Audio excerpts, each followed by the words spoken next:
Hello friends, welcome to Inspire Study. Friends, आज के इस क्लास में हम लोग रेलवे एएलपी टेक्नीशियन के लिए साइंस को कवर करेंगे। अगर आप अदर किसी कम्पिटिटिव एग्जाम जैसे कि रेलवे के अंतर्गत एनटीपीसी या अदर कोई भी एग्जाम देने वाले हैं तो सभी के लिए आपका इंपॉर्टेंट रहेगा।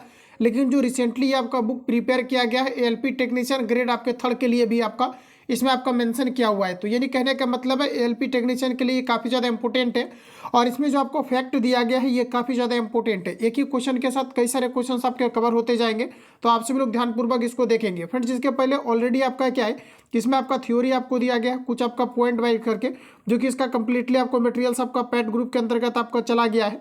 जो भी छात्र इसके अंतर्गत ऐड नहीं है, इस नंबर पे कॉल या एसएमएस करके आप इंक्वायरी ले सकते हैं। सारा कुछ आपको बता दिया जाएगा कैसे आपको ज्वाइन होकर के सारे चीज़ों को आप बेहतर तरीका से आप क्लियर कर पाएंगे। तो नंबर को आप स्क्रीनशॉट करेंगे 7050513705 पर कॉल या एसएमएस करके आप इंक्वायरी ले सकते हैं, जिसके अंतर्गत आपको टेक्नीशियन ग्रेड थर्ड और एएलपी का कंप्लीटली आपको टेस्ट प्लस जितनी भी आपका सिलेक्टिव क्वेश्चन का मटेरियल्स आपका प्रिपेयर हुआ है, ये सारा कुछ आपका A to Z एक गाइडलाइंस के तहत आपका प्रोवाइड किया जा रहा है, जिसमें आप बेहतरीन तरीका से इंप्रूवमेंट कर सकते हैं और फाइनली आप एग्जाम को क्रैक कर सकते हैं। तो आइए दोस्तों, आज की इस क्लास को हम लोग कंटिन्यू करते हैं। सभी क्वेश्चन आपके एग्जाम के लिए काफ़ी ज़्यादा इंपॉर्टेंट है, तो आपको ध्यानपूर्वक सभी क्वेश्चन को प्रिपेयर करना है। इसका देखिए, जितना भी आपका मटेरियल्स आपका जाता है रिविजन के लिए आंसर आपको टिक करके दिया जाता है ताकि प्रॉपर तरीका से इसको रिविजन कर पाए। तो आइए आज की इस क्लास को कंटिन्यू करते हैं। जो लोग हमारे पब्लिक यानी टेलीग्राम चैनल के साथ ऐड नहीं है, वीडियो के डिस्क्रिप्शन बॉक्स में लिंक डाला गया है, तो वहां से भी आप लोग ज्वाइन होकर के बेहतर परफॉर्मेंस आप कर सकते हैं, बेहतर इंप्रूवमेंट आप कर सकते हैं। तो आइए नॉन स्टॉप अब हम लोग क्लास को कंटिन्यू करते हैं और चीज़ों को समझते हैं। तो आज का पहला क्वेश्चन है कि अभी तक वैज्ञानिकों द्वारा पदार्थ की कितनी अवस्थाएं तय की गई है। तो फ्रेंड्स, आपका राइट आंसर हो जाएगा टोटल आपके 5 अवस्थाएं तय की गई है, जिसमें कि ठोस, द्रव, गैस, प्लाज्मा, बॉस, आइंस्टाइन आते हैं। तो इस प्रकार से हमारा करेक्ट आंसर यहाँ पर आपका बी करेक्ट हो जाएगा। जैसा कि आप सभी लोग यहाँ पर देख पाएंगे, पदार्थ की 5 अवस्थाएं होती है, ठोस, द्रव, gas, plasma, boss, Einstein, condensate आपका होता है। तो इस प्रकार से चीजों को ध्यान में रखेंगे। अगला क्वेश्चन है कि निम्नलिखित में से किसके अणुओं के बीच आकर्षण बल अधिकतम होता है। तो फ्रेंड्स, मैं आपको यही कहना चाहूंगा कि ग्रुप डी के अंतर्गत 2018 से लेकर के 22 तक, क्योंकि ग्रुप डी का जो एग्जाम होता है ये कई सारे शिफ्ट में कंडक्ट होता है और इसमें क्वेश्चन का संग्रह काफी ज्यादा हो जाएगा 2022 तक अगर एनालिसिस करेंगे तो। और इससे रिलेटेड आपके जितने भी आपका साइंस है सभी को आप कवर करिए। निश्चित रूप से आपका 80%, 80 to 90% आपके यहाँ से साइंस आपका पूरी तरीका से कवर हो जाएगा, क्योंकि साइंस का वेटेज काफी आपके ज्यादा होते हैं। तो इसके अंतर्गत सभी क्वेश्चन आपको दिया गया, ऐसा नहीं कि सिर्फ आपका ग्रुप डी का ही दिया है, एएलपी टेक्नीशियन सारा कुछ आपको दिया गया और ग्रुप डी का वही क्वेश्चन आपका सिलेक्ट किया गया है जो एएलपी के सिलेबस के अकॉर्डिंग आपका है, जो कि आपके आने की प्रबल आपके संभावना है। बाकी आप सभी लोग इन सारी चीजों से अवगत होंगे। अगला कहा जा रहा है कि निम्नलिखित में से किसके अणुओं के बीच आकर्षण बल अधिकतम होता है। तो दोस्तों, हमारा राइट आंसर हो जाएगा ये आपके ठोस के बीच होता है। तो डी ऑप्शन आपका यहाँ पर करेक्ट हो जाएगा। अब देखिए, कुछ फैक्ट दिया गया है। ठोस पदार्थ की वह अवस्था है जिसमें आकार एवं आयतन दोनों निश्चित होते हैं। उदाहरण के लिए मेज है, कुर्सी इत्यादि। आपका ठोस के अणुओं के बीच आंतराण्विक जो बल होता है ये काफी प्रबल यानी मजबूत होता है। प्रबल आंतराण्विक बलों के कारण ठोस बहुत अधिक और सघन गलनांक वाले होते हैं। तो ये सभी पॉइंट आपको यहाँ से याद रखने हैं। अगला क्वेश्चन हमारा नेक्स्ट का जा रहा है कि निम्नलिखित में से कौन सा कथन आपको गलत दिया गया है। चलिए आंसर बताइए आप सभी लोग, राइट आंसर क्या है। पहला कहा जा रहा है कि पदार्थ के कण स्थिर अवस्था में होते हैं। तो ये फ्रेंड्स आप बिल्कुल नहीं कह सकते हैं। जैसे कि आपका गैस है, गैस की अगर बात करेंगे तो गैस का जो कण होता है ये अनवरत गतिशील होता है। तो इस प्रकार से फर्स्ट ऑप्शन आपका गलत हो जाएगा। चलिए अगला क्वेश्चन हमारा कुछ इस प्रकार से दिया गया है। अगला क्वेश्चन फ्रेंड्स हमारा नेक्स्ट का जा रहा है कि मिश्रण प्रकृति में डैश हो सकता है। मिश्रण प्रकृति में डैश हो सकता है। तो मिश्रण समांगी या विषमांगी हो सकता है। तो आपका राइट आंसर यहाँ पर सी आपका करेक्ट है। मिश्रण समांगी या आपका विषमांगी हो सकता है। थोड़ा फास्ट चलने का प्रयास करिए क्योंकि समय काफ़ी ज़्यादा कम है और आपको सभी चीज़ों को आपको कवर करना है। और साइंस में 100% आप बिल्कुल आप एक्यूरेसी आप मेंटेन कर सकते हैं, जिस प्रकार से मैंने चीज़ों को जो है लगातार आपको कवर कराया है और जितनी भी आपका नोट्स है ओवरऑल आपको सभी चीज़ों को मैंने रिवील कराया है। तो बिल्कुल आपका साइंस में बेहतर आपका परफॉर्मेंस आपके होने चाहिए। अगला है कि जब दो तरल पदार्थ एक दूसरे में घुलते नहीं है तो पूछा रहे कि सॉल्यूशन नहीं बनाते, उसे क्या कहा जाता है। चलिए आंसर लगाइए आप सभी लोग, करेक्ट आंसर आपका क्या है। तो दोस्तों आपका राइट आंसर हो जाएगा इसे अमिश्रणीय कहा जाता है। तो सी ऑप्शन आपका राइट है। चलिए अगला क्वेश्चन हमारा कहा जा रहा है कि डैश एक यौगिक नहीं है। देखिए, लेड दिया गया है, चौक दिया गया है, हाइड्रोजन सल्फाइड दिया गया है, सल्फर डाइऑक्साइड दिया गया है। तो देखिए, चौक का आपका फॉर्मूला होता है CaCO3। हाइड्रोजन सल्फाइड दिया गया है, ये आपका H2S होता है। हाइड्रोजन सल्फाइड, इसका भी देखिए यहाँ पर आपको डाई सल्फाइड दिया गया, हाइड्रोजन सल्फाइड दिया गया, इन सभी का फॉर्मूला होता है। जबकि लेड की दोस्तों बात करेंगे तो ये एक प्रकार का आपका मेटल है, तत्व है। तो आपका फर्स्ट ऑप्शन आपका करेक्ट हो जाएगा, जो कि आपका एक यौगिक नहीं है। तो फर्स्ट ऑप्शन आपका बिल्कुल आपका राइट हो जाएगा। चलिए नेक्स्ट क्वेश्चन हमारा कहा जा रहा है कि निम्नलिखित में से कौन सा भौतिक परिवर्तन नहीं है। देखिए जो भी छात्र एनटीपीसी के लिए बेहतर इंप्रूवमेंट करना चाहते हैं, एनटीपीसी के लिए या फिर आप आरपीएफ कांस्टेबल के लिए, तो बिल्कुल आप हमारे पेड ग्रुप के अंतर्गत आ सकते हैं। ग्रुप सिर्फ इसका नाम दिया गया है, ये कंप्लीटली इसमें आपका बैचेस चलते हैं, जिसमें कि पटना के अंतर्गत जितने भी आपका संस्थान है इसका कंप्लीटली आपको A to Z आपको materials, selective notes, arts education centre का, the platform, Khan GS research centre का, जितने भी आपके अलग अलग संस्थान है A to Z आपको मटेरियल्स प्लस टेस्ट सीरीज आपको कंप्लीटली मिलेगा। आज आर्ट्स एजुकेशन सेंटर का जो NIT घाट पे आपके चलते हैं, इसके अलावा ऑफलाइन ऑनलाइन का A to Z आपको मिलेगा। और जितने भी आपका सिलेक्टिव क्वेश्चन है जो भी आपको यहाँ पर कवर कराए जाएंगे, इसका आंसर आपको हिट करके PDF भी दिया जाता है, ताकि आप प्रॉपर तरीका से रिवीजन कर पाए। तो अलग अलग आपको सारी चीज़ें दिया जाता है, ऑल ओवर आपका सभी सब्जेक्ट का आपको मिलेगा, जिससे कि आप बेहतर तरीका से इंप्रूवमेंट कर सकते हैं। जिसका फी मात्र आपको 99 पेमेंट करके आपको ज्वाइन करना है। और जितने भी आपके मार्केट में बुक उपस्थित होते हैं, सारा कुछ आपको इसी के अंतर्गत आपको प्रोवाइड किया जाता है। बाकी एक्स्ट्रा में अगर कोई आपको बुक चाहिए होता है तो ये सारा कुछ आपका फ्री ऑफ कॉस्ट आपका हो जाता है, वन टाइम पेमेंट करके आपको ज्वाइन करना है। अगला क्वेश्चन है कि निम्नलिखित में से कौन सा भौतिक परिवर्तन नहीं है। चलिए बताइए आप सब लोग, रासायनिक परिवर्तन इनमें से आपका कौन सा दिया गया है। भौतिक परिवर्तन नहीं है, यानी रासायनिक परिवर्तन है। तो पदार्थों का किण्वन, ये आपका दोस्तों रासायनिक परिवर्तन है। तो सी ऑप्शन आपका यहाँ पर राइट हो जाएगा। चलिए नेक्स्ट क्वेश्चन की ओर चलते हैं। अगला क्वेश्चन हमारा कुछ इस प्रकार से दिया गया है। प्रश्न में कहा जा रहा है कि यह जो है विजातीय मिश्रण जिसमें विलय के कण घुलते नहीं है बल्कि पूरे माध्यम में निलंबित बने रहते हैं, डैश कहलाता है। तो देखिए दोस्तों, इसे कहा जाता है आपका सस्पेंशन कहा जाता है। ध्यान रखना, सस्पेंशन कहा जाता है, जिसे निलंबन कहा जाता है। तो यहाँ पर आपका करेक्ट आंसर बी आपका सही है। अगला क्वेश्चन हमारा बोला जा रहा है कि शक्कर के घोल में शक्कर एक डैश है। शक्कर के घोल में शक्कर एक आपका घुला हुआ पदार्थ है। तो बी ऑप्शन आपका करेक्ट हो जाएगा, जिसे आपका विलय पदार्थ कहा जाता है। ध्यान रखेंगे, जिसे विलय पदार्थ कहा जाता है। जैसे आपका चीनी हो सकता है, यानी कि C12H22O11 चीनी आपका हो सकता है, जो आपका विलय पदार्थ है। और विलायक जो होता है ये आपका लिक्विड फॉर्म में होता है। चलिए अगला क्वेश्चन हमारा नेक्स्ट कहा जा रहा है कि इनमें से कौन सा एक रासायनिक परिवर्तन है। वैसा परिवर्तन जिसे पूर्व अवस्था में नहीं लाया जा सके, ये आपका रासायनिक परिवर्तन है। तो मक्खन का खट्टा होना, ये आपका एक प्रकार का रासायनिक परिवर्तन है। तो फर्स्ट ऑप्शन आपका यहाँ पर करेक्ट है। अगला क्वेश्चन कहा जा रहा है कि निम्नलिखित में से कौन सा एक भौतिक परिवर्तन है। दोस्तों वैसा परिवर्तन जिसे पूर्व अवस्था में लाया जा सकता है, भौतिक परिवर्तन है। तो पानी का बर्फ में परिवर्तन होना, ये आपका भौतिक परिवर्तन है। तो फर्स्ट ऑप्शन आपका राइट हो जाएगा। चलिए फटाफट हम लोग आगे देखते हैं। नेक्स्ट क्वेश्चन हमारा कुछ इस प्रकार से दिया गया है। एक रासायनिक अभिक्रिया के दौरान अभिक्रियाओं और उत्पादों के द्रव्यमानों का योग अपरिवर्तित रहता है, इसे क्या कहा जाता है। तो फ्रेंड्स याद रखेंगे, इसे कहा जाता है द्रव्यमान संरक्षण का सिद्धांत। तो डी ऑप्शन अगर आपने दिया है तो बिल्कुल आपका राइट है। चलिए अगला क्वेश्चन हमारा कुछ इस प्रकार है। कहा जा रहा है कि निम्नलिखित वैज्ञानिकों में से किसने अस्थिर अनुपात के नियम का प्रतिपादन किया था। दोस्तों ये आपका लेटेस्ट क्वेश्चन है, जो आपका रिपीट किया गया है कई बार आपका। तो देखिए याद रखना है कि निम्नलिखित वैज्ञानिकों में से किसने स्थिर अनुपात के नियम का प्रतिपादन किया था। तो देखिए यहाँ पर हमारा राइट आंसर हो जाएगा, ये आपका जोसेफ प्राउस्ट ने किया था। तो बी ऑप्शन आपका यहाँ पर बिल्कुल आपका राइट हो जाएगा। ये आपका प्रीवियस ईयर में रिपीट भी आपका किया गया है। चलिए नेक्स्ट क्वेश्चन हमारा कहा जा रहा है कि पानी में हाइड्रोजन तथा ऑक्सीजन डैश द्रव्यमान के अनुपात में उपस्थित होता है। तो देखिए आपका पानी यानी कि H2O आपका होता है। देखिए अगर पानी की दोस्तों बात करेंगे तो ये आपका यहाँ पर हो जाएगा 2 आपका हो जाएगा। और देखिए आपको यहाँ पर दिया गया ऑक्सीजन, तो ऑक्सीजन का परमाणु क्रमांक 8 होता है। 2 से मल्टीप्लाई करिए द्रव्यमान संख्या निकालने के लिए, तो आपका हो जाएगा 16। कैंसिल आउट करेंगे तो ये आपका 1:8 आपका 8 आपका आ जाएगा। 1:8 देखिए बी ऑप्शन आपको दिया गया है। तो बी वाला हमारा बिल्कुल आपका राइट हो जाएगा। चलिए अगला क्वेश्चन हमारा नेक्स्ट बोला जा रहा है कि डाल्टन का सिद्धांत इस नियम पर आधारित था। डाल्टन का दोस्तों मानना है कि परमाणु अविभाज्य होते हैं, लेकिन रदरफोर्ड ने अल्फा किरण का प्रयोग करके इन्होंने बताया कि परमाणु विभाज्य होते हैं, क्योंकि परमाणु के अंतर्गत न्यूट्रॉन और प्रोटॉन आपके पाए जाते हैं।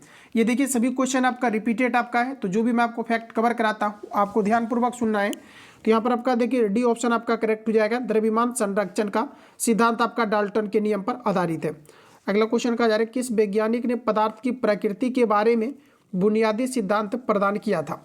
किस वैज्ञानिक ने पदार्थ की प्रकृति के बारे में बुनियादी सिद्धांत को प्रस्तुत किया था। तो आपका राइट आंसर हो जाएगा जॉन डाल्टन ने। चलिए अगला क्वेश्चन कहा जा रहा है कि डैश पदार्थ का हुआ सबसे छोटा कण है जिसका स्वतंत्र अस्तित्व है। देखिए स्वतंत्र अस्तित्व किनका है, तो आपका सही आंसर हो जाएगा ये आपका अणु का है, ध्यान रखेंगे। तो डी वाला यहाँ पर आपका राइट हो जाएगा।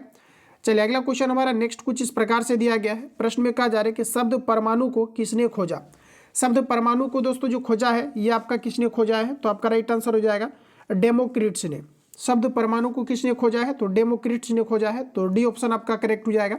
अब देखिए काफ़ी सारे छात्र जो है पूछ रहे थे कि जो है ग्रेड 3 के अंतर्गत इंजीनियरिंग जो है ये आपके पूछे जाएंगे क्या वहाँ से। तो आप देखिए अगर यूथ पब्लिकेशन या फिर ओल्ड वाला आप देखिएगा तो वहाँ पर क्या है कि वहाँ से क्वेश्चन आपके बिल्कुल आपके पूछे गए, लेकिन जो नया सिलेबस आपका ऐड हुआ है इसमें कहीं पर भी आपका इंजीनियरिंग का क्वेश्चन आपका नहीं लिखा हुआ है, सिर्फ आपका बेसिक आपका साइंस ही आपका लिखा हुआ है। इस कारण से बेसिक साइंस ही आपका पूछा जाएगा। और देखिए जो भी आपका लेटेस्ट भी आपका बुक आपका प्रिपेयर हुआ है इसमें भी आप देखेंगे तो इंजीनियरिंग साइंस आपके कहीं पर भी आपको नहीं मिलेगा, केवल आपका बेसिक साइंस दिया गया है जो ओवरऑल आपके रेलवे पूछता है। तो ये आपका चीज़ें आपको दिया गया है क्योंकि ITI आपके खत्म हुआ है, सॉरी ITI खत्म नहीं हुआ है बल्कि उसमें आप देखेंगे तो आपका बेसिक साइंस ही आपका लिखा हुआ है, ठीक है। तो इस कारण से क्या है कि आपका बेसिक ही आपका आएगा। और न्यू बुक भी अगर आप देखेंगे तो वहाँ पर भी आपका ऐसा बिल्कुल भी आपका इंजीनियरिंग साइंस आपका नहीं दिया गया है। तो यानी इंजीनियरिंग साइंस आपके ग्रेड 3 के अंतर्गत आपके नहीं आएंगे। अगला क्वेश्चन देखिए फ्रेंड्स हमारा बोला जा रहा है कि कार्बन डाइऑक्साइड में कार्बन प्रतिशत मात्रा कितनी होती है। तो देखिए फ्रेंड्स आपका सिंपल सा क्वेश्चन है। कार्बन देखिए आपका 7 होता है तो 7 दूना 14, एक आपका 15 हो जाएगा। अब देखिए ऑक्सीजन का 8 दूना 16 और 16 दूना यहाँ पर आपका 32 हो जाएगा, ठीक है। अब देखिए यहाँ पर आपका इसको आप ऐड कर लीजिए तो यहाँ पर आप देखेंगे तो आपका नीचे आपका हो जाएगा 5 और 2 आपका 7, 3 और 1 आपका 4, 47 हो गया। अब देखिए कार्बन का निकालना है तो कार्बन पूछा है कि कार्बन की कितनी मात्रा होता है, तो 7 दूना आपका यहाँ पर 14 हो जाएगा। परसेंटेज के लिए 100 से मल्टीप्लाई करेंगे तो यहाँ पर आपका सही आंसर आ जाएगा। इसका देखिए आपका जो करेक्ट आंसर आपका निकल के आएगा जब आप इसको सॉल्व करेंगे तो ये लगभग आपका आ जाएगा 27.3 आ जाएगा। तो इसको यहाँ पर आप लोग सॉल्व कीजिएगा। ऑप्शन आपका यहाँ पर डी जो है आपका करेक्ट हो जाएगा। बाकी सॉल्यूशन आपको दिया गया है। चलिए अगला क्वेश्चन कहा जा रहा है कि रसायन विज्ञान के लिए गणना की इकाई क्या है। रसायन विज्ञान के लिए आपका सही आंसर हो जाएगा मोल, जिसका प्रतीक आपका MOL आपका है। तो आपका फर्स्ट ऑप्शन करेक्ट है। अगला क्वेश्चन कहा जा रहा है कि ऑक्सीजन के एक अणु का द्रव्यमान डैश है। आंसर करेंगे साथियों आप लोग राइट आंसर क्या है, तो ऑप्शन आपका यहाँ पर डी करेक्ट हो जाएगा। 5.3 × 10⁻20 आपका 3 ग्राम के इक्वल है। तो डी ऑप्शन आपका करेक्ट हो जाएगा। चलिए क्लियर है आप सभी लोगों का। यहाँ पर आपका सॉल्यूशन भी दिया गया है, इसका कंप्लीटली मैंने मटेरियल्स ही डाल दिया है सॉल्यूशन का, तो सॉल्यूशन करना कोई ज़रूरी है नहीं। सोडियम के 69 ग्राम में सोडियम के 3 मोल होते हैं। तो सोडियम का पूछा रहे कि परमाणु द्रव्यमान क्या है, इसको आप सॉल्व कर लीजिए। यहाँ पर इसका देखिए जो राइट आंसर है आपके निकल के आएंगे, ये आपका 23 आ जाएगा। तो सी ऑप्शन आपका राइट हो जाएगा। चलिए अगला क्वेश्चन फ्रेंड्स हमारा कुछ इस प्रकार से दिया गया है। इसका देखिए सिंपल सा आपका फॉर्मूला ही होता है, जब द्रव्यमान संख्या पूछा आता है तो तत्व का कुल आपका द्रव्यमान बट्टी मोल संख्या, तो दिया गया ऑलरेडी आपको 3 और यहाँ पर आपका हो जाएगा अपॉन में आपका 3, क्योंकि पूछा किसका गया है, तो पूछा आपका कि सोडियम के 3 मोल में, तो 3 मोल ऑलरेडी आपको दिया गया है। डायरेक्टली आप डिवाइड करेंगे तो इसका सही आंसर आपका आ जाएगा। चलिए अगला क्वेश्चन हमारा कहा जा रहा है कि एवोगाड्रो संख्या Na का अर्थ क्या है।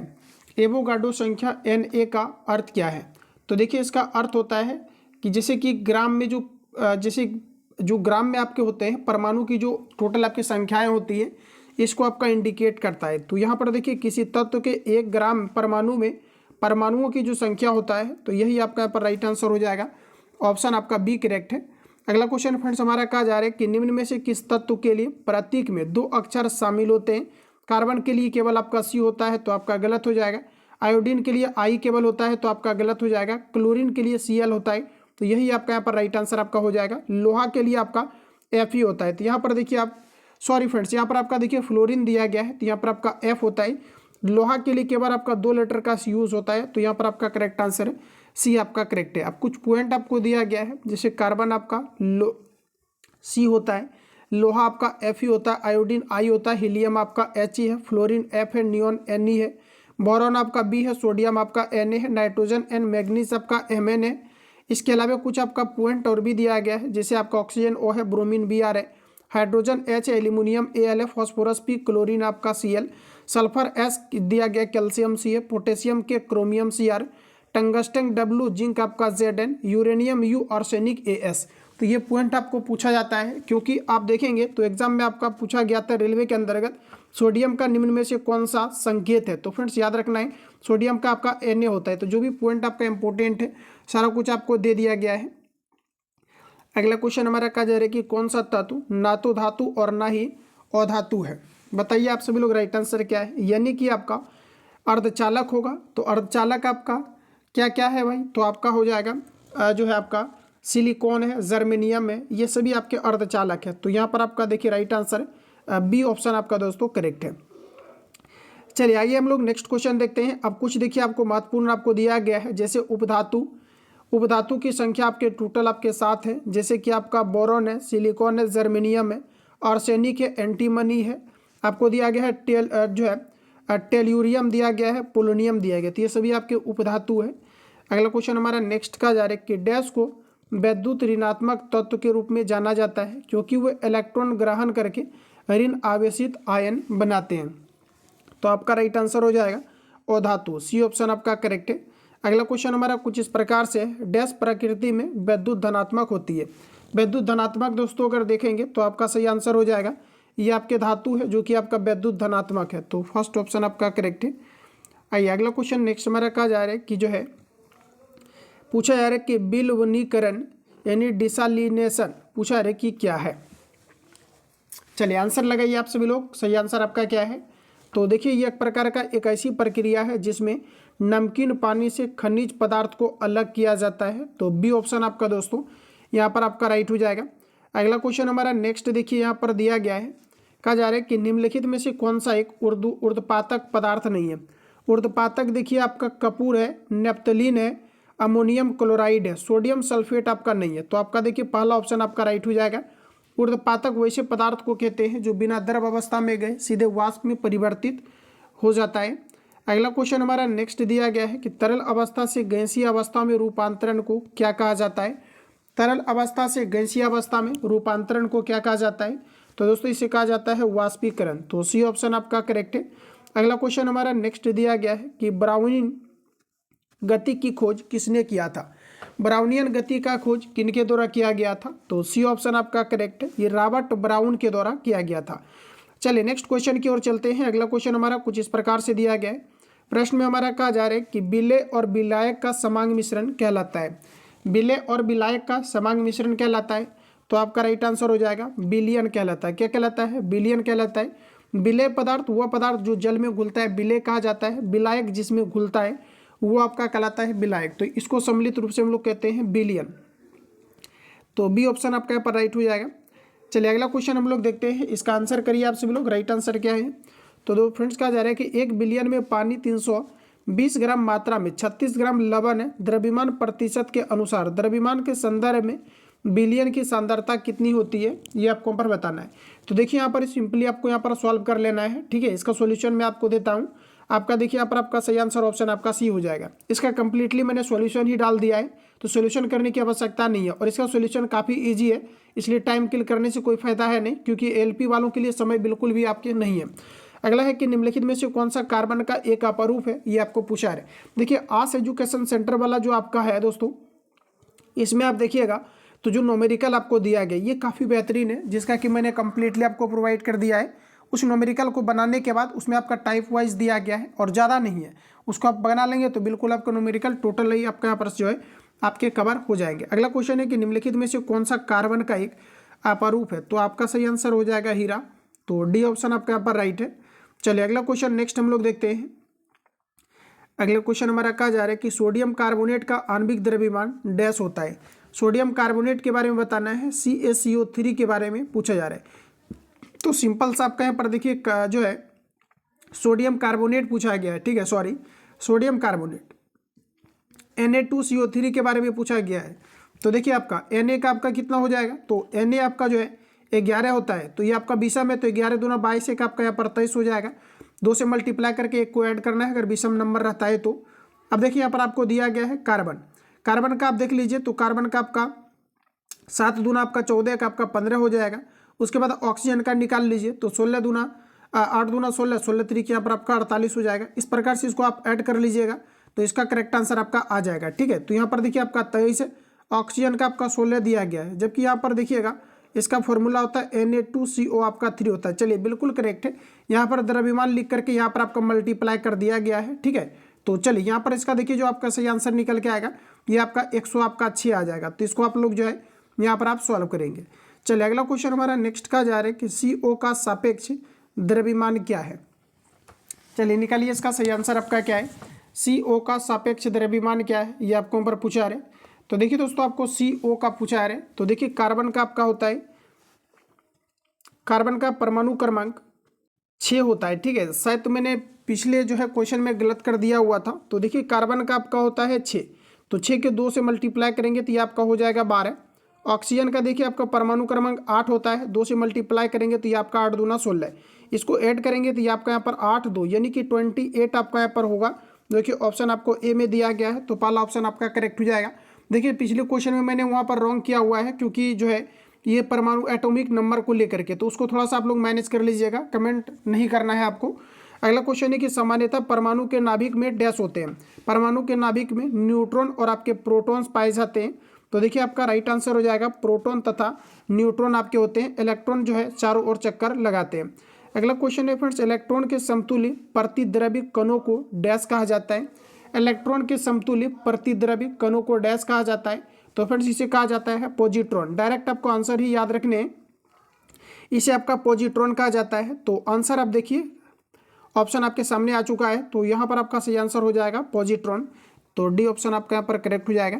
अगला क्वेश्चन है, किसी ब्रिटिश भौतिक विज्ञान को इलेक्ट्रॉनों की खोज से संबंधित उसके कार्य के लिए 1906 में भौतिक के नोबेल पुरस्कार से सम्मानित किया गया है। तो ये दोस्तों आपका किया गया है जे थॉमसन को। तो सी ऑप्शन आपका करेक्ट है। चलिए अगला क्वेश्चन हमारा नेक्स्ट का जा रहा है कि एक इलेक्ट्रॉन पर ऋणात्मक आवेश कितना होता है। तो इलेक्ट्रॉन और प्रोटॉन पर इक्वल होता है, एक में प्लस एक में माइनस होगा। इलेक्ट्रॉन में आपका निगेटिव होता है, तो 1.6 इंटू 10⁻⁻ माइनस आपके 19 कूलम के इक्वल हो जाएगा। यहाँ पर आपको क्या दिया गया है कि ऋणात्मक आवेश होता है, तो यहाँ पर आपको ऋणात्मक नहीं ढूंढना है। तो डी ऑप्शन आपका दोस्तों राइट हो जाएगा। अगला क्वेश्चन हमारा कहा जा रहा है कि रदरफोर्ड परमाणु मॉडल में अल्फा कण डैश पर प्रक्षेपित किए जाते हैं। तो दोस्तों यहाँ पर हमारा सही आंसर हो जाएगा स्वर्ण पत्थर पर प्रक्षेपित किया जाता है। तो आपका ये करेक्ट हो जाएगा। चलिए नेक्स्ट क्वेश्चन हम लोग देखते हैं। अगला क्वेश्चन हमारा कहा जा रहा है कि परमाणु का नाभिकीय मॉडल पहली बार किसके द्वारा खोजा गया था। परमाणु का नाभिकीय मॉडल पहली बार किनके द्वारा खोजा गया था। तो आपका सही आंसर है अर्नेस्ट रदरफोर्ड के द्वारा। तो फर्स्ट ऑप्शन आपका करेक्ट है। रदरफोर्ड को नाभिकीय भौतिक का जनक माना जाता है। रदरफोर्ड के अनुसार परमाणु में उपस्थित इलेक्ट्रॉन नाभिक के चारों ओर वृत्ताकार पथ पर जो है चक्कर लगाते हैं। इन्हीं वृत्ताकार पथ को जो है कक्षा यानी ऑर्बिट कहा जाता है। अगला क्वेश्चन है कि किसी परमाणु के कक्ष में समायोजित की जा सकने वाले इलेक्ट्रॉन की अधिकतम संख्या को किस सूत्र द्वारा दर्शाया जाता है। तो ये आपका 2n आपका स्क्वायर होता है। तो यहाँ पर आपका देखिए सही आंसर हो जाएगा 2n स्क्वायर। तो डी ऑप्शन आपका राइट हो जाएगा।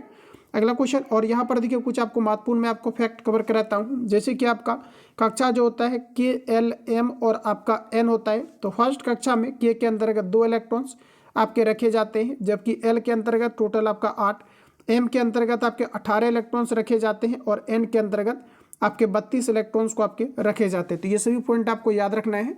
अगला क्वेश्चन कहा जा रहा है कि तीसरे सेल में इलेक्ट्रॉन की अधिकतम संख्या डैश होती है। तीसरे सेल में अधिकतम इलेक्ट्रॉन्स की संख्या कितनी होती है। तो आपका यहाँ पर सही आंसर हो जाएगा, ये आपका 18 होता है। तो यहाँ पर आपका सी करेक्ट हो जाएगा। तीसरा सेल पूछा है तो K L M और आपका N होता है। तो तीसरा में अभी देखिए जस्ट अभी आपका 18 था और यहाँ पर आपका 32 था और यहाँ पर आपका 8 हो जाएगा, यहाँ पर फ्रेंड्स आपका 2 हो जाएगा। तो सी ऑप्शन इस प्रकार से आपका राइट हो जाएगा। चलिए अगला क्वेश्चन देखिए नेक्स्ट हमारा कहा जा रहा है कि इनमें से किस धातु का इलेक्ट्रॉनिक विन्यास 2 8 4 है। तो ये आपका दोस्तों हो जाएगा सिलिकॉन का। ध्यान रखिएगा क्योंकि 8 2 10 4 आपका 14, ये आपका सिलिकॉन का होता है। तो यहाँ पर देखिए आपका सही आंसर हो जाएगा आपका सिलिकॉन, यानी कि डी ऑप्शन आपका यहाँ पर करेक्ट हो जाएगा। चलिए अगला क्वेश्चन हमारा नेक्स्ट देखिए, यहाँ पर आपको कहा जा रहा है कि यदि क्रिप्टॉन की परमाणु संख्या 36 है तो उसका इलेक्ट्रॉनिक विन्यास क्या होगा, ये आपको ऊपर पूछा रहा है। आंसर करिए इसका, सही आंसर आपका क्या है।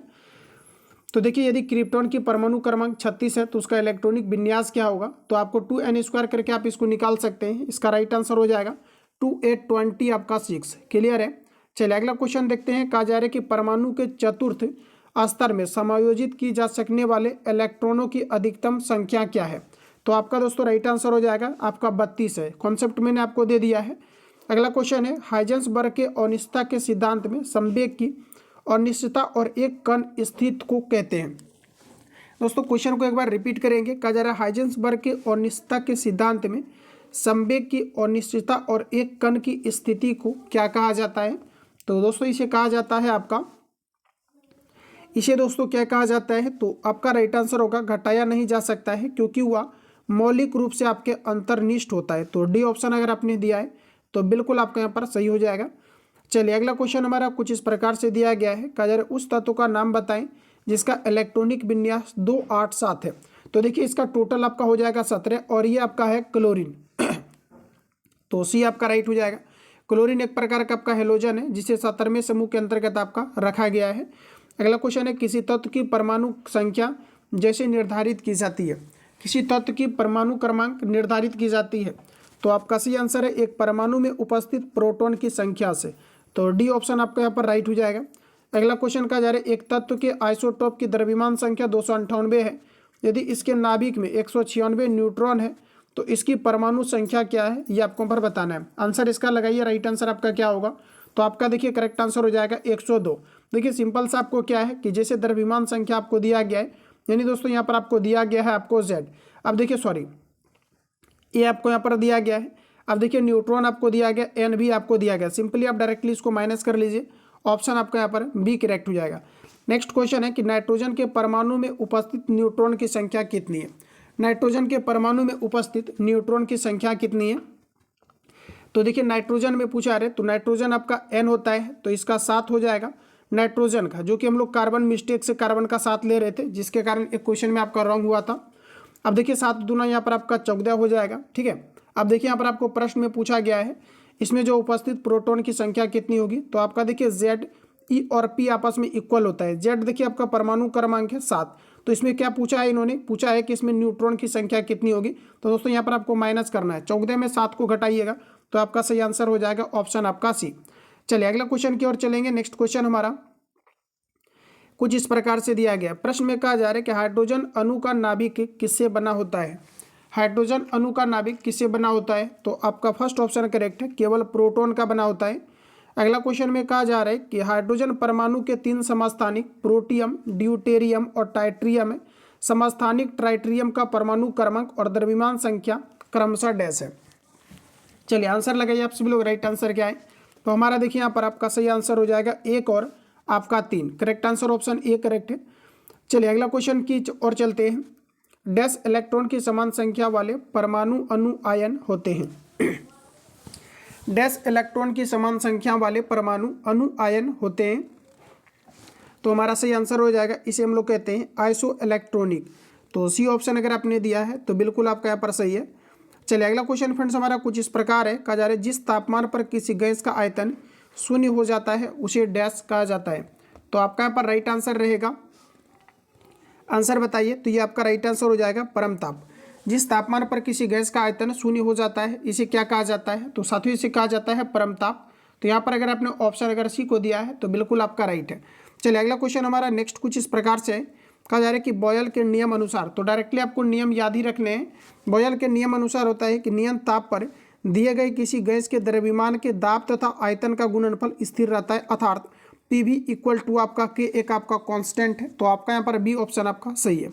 अगला क्वेश्चन हमारा नेक्स्ट कहा जा रहा है कि निम्न में से कौन सा नियम गैस से संबंधित नहीं है? तो हमारा बी ऑप्शन आपका करेक्ट हो जाएगा, जूल का नियम। बाकी चार्ल्स का नियम, एवोगाड्रो का नियम, बॉयल का नियम, ये सभी आपके गैसीय आधारित है। अगला क्वेश्चन में दिया गया है कि 27 डिग्री सेल्सियस पर स्थिर किसी आदर्श गैस को एक नियत दाब तक गर्म किया जाता है तब तक कि इस गैस का आयतन 2 गुना ना हो जाए। गैस का अंकित तापमान कितना होगा? तो देखिए फ्रेंड्स इस क्वेश्चन को आप डायरेक्टली याद रख सकते हैं। ऑप्शन आपका यहाँ पर बी करेक्ट हो जाएगा।